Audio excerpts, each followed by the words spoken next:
মাঝে মাঝে ঘড়ির দিকে তাকিয়ে সেকেন্ডের কাঁটাটাকে অনুসরণ করার চেষ্টা করি। কি চমৎকারভাবে সেকেন্ডের কাঁটাটা সরে যাচ্ছে, তারপর মিনিটের কাঁটা, তারপর ঘন্টার কাঁটা। সেকেন্ডের কাঁটা খুব দ্রুত চলে বলে এর গতিটা আমাদের চোখে পড়ে।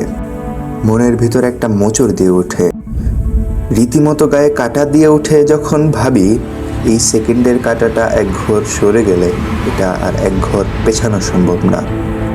আমি সময় প্রবাহের কথা বলছি।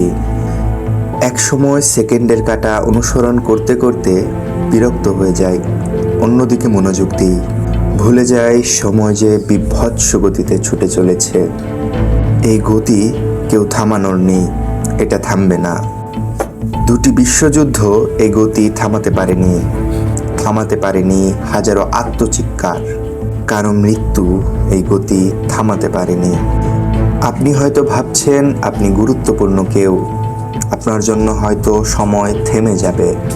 আপনি হয়তো ভাবছেন আপনার কাছে অনেক সময় আছে, কিন্তু সত্য হলো আপনি গুরুত্বপূর্ণ কেউ না।